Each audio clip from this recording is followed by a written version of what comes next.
दूसरे छंद में क्या है कि उसमें प्रेम भाव का वर्णन। प्रेम किसके प्रति होगा?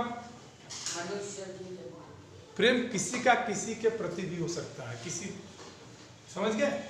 प्रेम किसी का किसी के भी प्रति हो सकता है। अब देखो दूसरा हमारा छंद है, बैठा सुख उस घन डाल पर जो खोते पर छाया देती, अब पंख फुला नीचे खोते में सुखी बैठ अंडे हैं सेती, गाता सुख जब किरण बसंती छूती अंग पर्ण से छनकर, किंतु सुख के गीत उमड़ कर रह जाते स्नेह में सनकर, गूंज रहा सुख का स्वर वन में फूला मग्न सुखी का पर है, गीत अगीत कौन सुंदर है। सुख माने होता है तोता। सुख माने क्या होता है?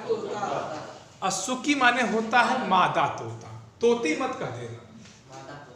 हाँ, सुखी माने होता है मादा तोता। कहते हैं कि देखिए अब यहां जो वर्णन किए हैं वो प्रेम का वर्णन है।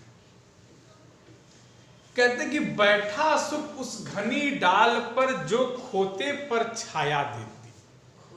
तोता, खोते माने होता है घोंसला।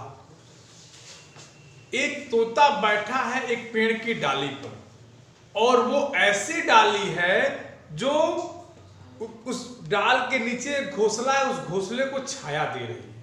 मतलब नीचे घोंसला, ऐसे ऊपर डाल, और ऊपर ये सुख बैठे। समझ गए? ये पेड़ है, ये पेड़ की डाल है, ये घोंसला है, और यहां सुख महाराज बैठे।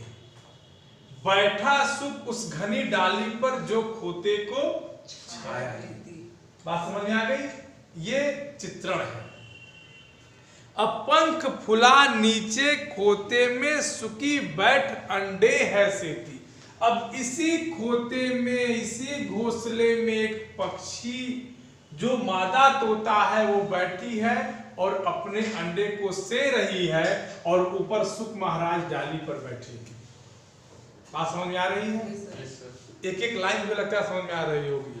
अंडे सेना मतलब अपने बच्चों की देखभाल करना, क्योंकि बच्चों का पालन पोषण होता है और अंडे से जाते हैं। ठीक, इसके बाद क्या होता है कि गाता सुख जब किरण बसंती छुती अंग पर्ण से छनकर।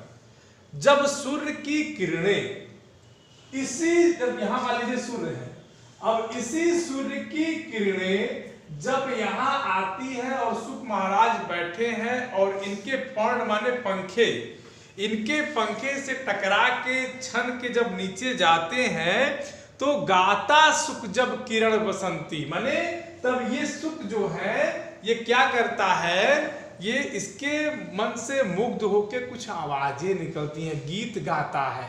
इसको सूर्य का प्रकाश अच्छा लगता है, और वही सूर्य का प्रकाश जब इसको अच्छा लगता है, इसके पंखों पे से होके गुजरता है, तो ये क्या करता है, तो ये गीत गाता है। क्या करता है? गीत गाता है। समझ गए? और जब ये गीत गाता है, और गीत कब गाता है? खुश होके गाता है। इसके गीत को यहाँ बैठी सुखी भी सुन रही है, और ये सुखी कौन है? इस सुख की प्रेमिका है। पत्नी नहीं है, प्रेमिका है। सब मादा तोता, हाँ सब फीमेल होता है। हाँ, यस यस, मादा यानी फीमेल। ठीक है। किंतु सुख के गीत उमड़ कर रह जाते स्नेह में सनकर। अब इस सुख की आवाज सुनकर ये मादा जो सुखी हमारा तोता है, ये भी गाना चाहती है। ये भी क्या करना चाहती है? गाना चाहती है, लेकिन रह जाते स्नेह में सनकर। लेकिन इसके प्रेम के आगे इसके मुंह से आवाज नहीं निकलती। क्यों नहीं निकलती? क्योंकि कहा गया है ना कि प्रेम की भाषा शब्द रहित होती है, प्रेम की भाषा मौन होती है।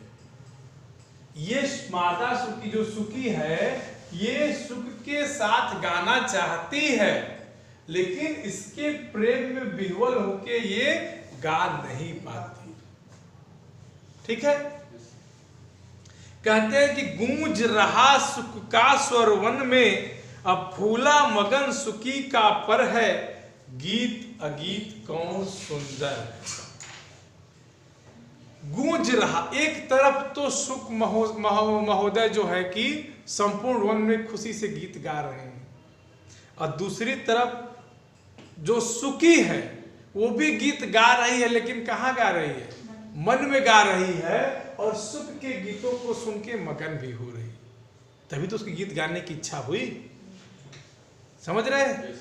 और यहीं पे फिर रामधारी सिंह दिनकर जी प्रश्न करते हैं कि अब बताइए कि गीत अगीत कौन सुंदर है। ये जो प्रकृति, ये जो सुख और सुखी का प्रेम भाव है, जिसकी आवाज को हम गीत समझते हैं, जिस आवाज को हम गीत मान लेते हैं, ये परोक्ष रूपी गीत सुंदर है, या जो मैं गीत लिखा हूं ये गीत सुंदर है। जिसको हम गीत कह रहे हैं वो तो वास्तव में अगीत है, वो तो गीत है नहीं, लेकिन हम गीत मान ले रहे हैं, तो वो अगीत सुंदर है, या जो मैं इसको लिख रहा हूं, जो मैं ये गीत गा रहा हूं, ये गीत सुंदर है। बात समझ में आ गई? दोनों पैराग्राफ में किसी को कोई दिक्कत? इसको भी एक बार देख लीजिए। लो जहां भी दिक्कत हो एकदम देख लीजिए।